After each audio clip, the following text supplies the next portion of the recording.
Hi everyone, David Aragona and Craig Milkowski here, taking a look at the feature race at Mountaineer Park on Saturday. Really, the feature race of their entire season at Mountaineer. It is the Grade 3 West Virginia Derby, going a mile and an eighth on the dirt for 3-year-olds. And Craig, we've got some 3-year-olds in this lineup that are exiting Triple Crown races that are definitely getting some class relief as they compete in this lower level Derby. Yeah, we've got a few, several of them have run in some of the Triple Crown races. We have some horses coming in off some nice efforts, some horses looking to get back on track. So I think it's a really intriguing race.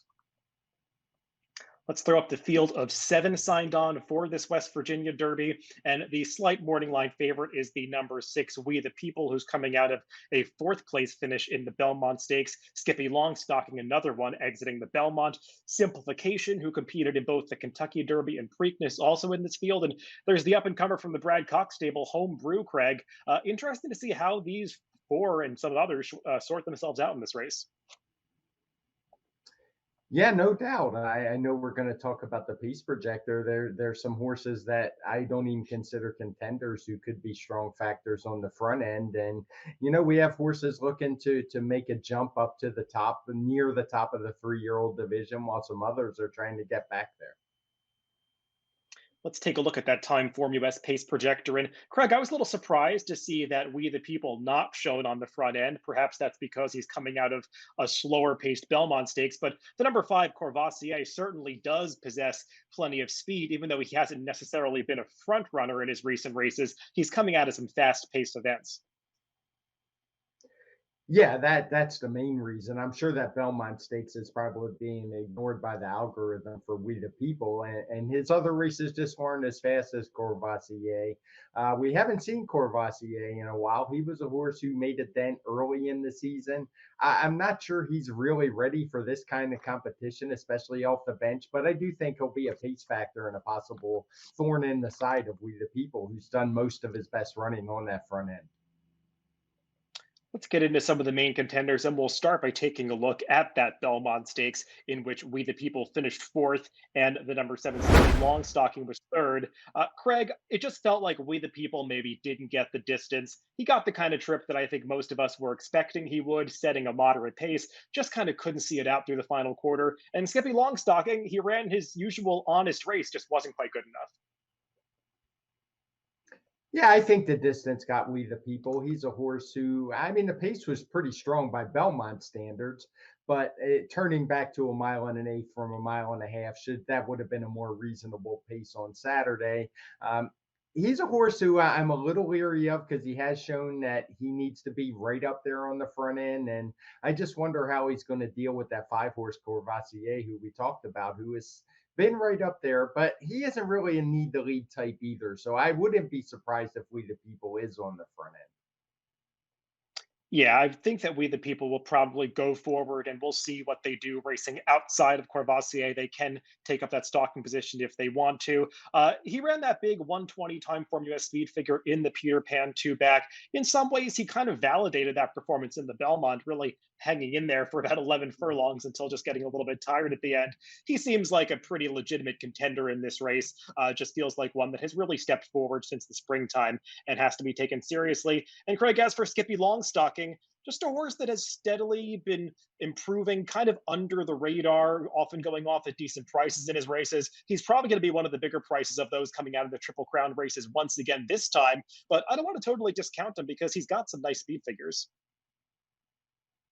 He does. He has speed figures that can compete in here for sure. He's the one thing missing on his resume really is a win.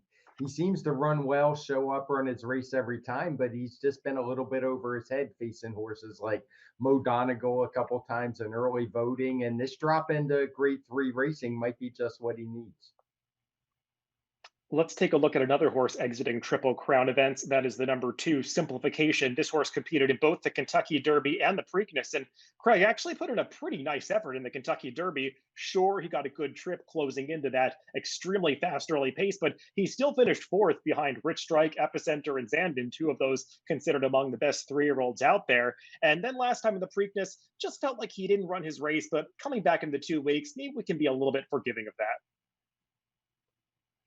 Yeah, I think that's the excuse you have to look for in the Preakness. He just didn't run his A game that day. He had been in top form for quite a long time, had been running since early October without a break. And maybe this is the break he needs. He's another one who hasn't done a lot of winning this year since he won one of the early preps. I think it was the Mucho Macho Man. Came back and won the Fountain of Youth, but just hasn't quite been able to get the job done. But he keeps running well. He runs good speed figures, and it's a pretty evenly matched race with some of these contenders, and he fits right there with them. Yeah, I will say when I went back to watch his Preakness, in retrospect, it wasn't quite as bad as I remembered. He kind of was in behind some horses that were going backwards on the turn. Not that he had a bad trip or anything, but just kind of got shuffled back ever so slightly and actually finished in a photo with Skippy Longstocking. And that runner is certainly a contender in this race. So I think you can maybe be a little bit forgiving. And Simplification, as you said, was in such good form prior to that. He's got a versatile kind of running style where he can work out the trip based on any kind of pace situation he finds himself in. So he's definitely one to consider in this race. A new face in this group, stepping up in class, is the number three Homebrew. Let's take a look at his last out victory in the Pegasus Stakes at Monmouth. And Craig, I'm not quite sure where this came from, but he took a big step forward over his prior form to beat this field by over 6 lengths. Yeah, he was a horse who had been winning races in his career, broke his maiden, won a nice allowance race, but his first try in stakes company didn't go very well. But since he's come back as a 3 year old, I think he actually ran one race on New Year's Day, but he took a break after that and he come back and he's just had two really nice wins. He won the Oaklawn Stakes at Oaklawn Park with a decent speed figure, but nothing that would tell you he was ready for this kind of run. And then he really jumped up, ran a 118 here, final time figure, knocked down a little bit because of the slow pace. But it's not like Homebrew set that pace. He was able to sit in the pocket and just blew the field turning away from home for home. So I really liked what I saw from him.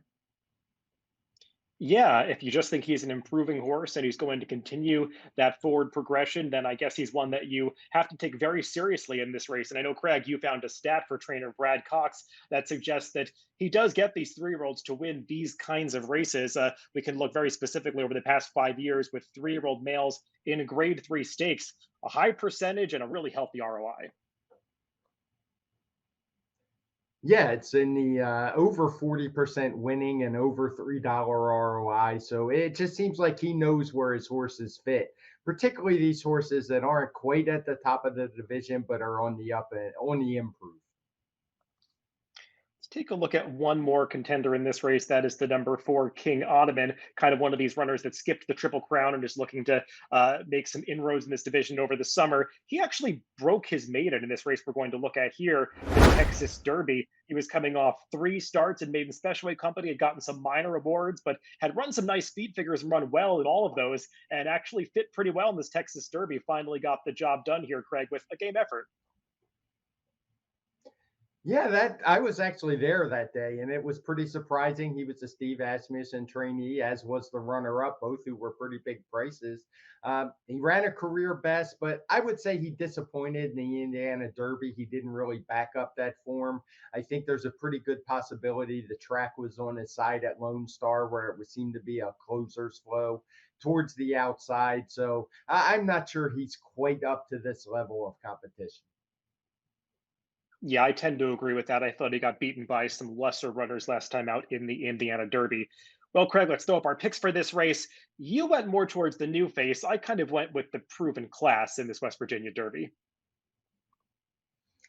Yeah, I was. I just liked what I saw from Homebrew at Monmouth Park. I think he showed some good athleticism. I like the tactical speed, and I think he may actually be a little bit higher than that 3-1 morning line that we see. I suspect he's going to drift up with some other names in here, particularly simplification and We the People. I think they're going to be bet a little more strongly. So I was just looking for some more value on an improving horse.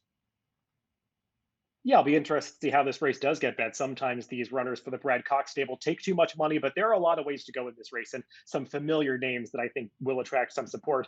I did put the number two simplification on top, had liked this horse coming through the Triple Crown in the Preakness, and just feel like he's getting the class relief he probably needs in this race. The mile and an eighth distance seems like it's going to work for him. And as I was saying, he's just got that versatile running style where I don't think the trip is going to be a major concern for him. I put We the People in second. And I do do have Homebrew in fourth. I just kind of wanted to see some validation for that last performance. But if he's the right price, I can see going in that direction. In the West Virginia Derby, the feature race at Mountaineer Park on Saturday. Good luck if you're playing the races this weekend.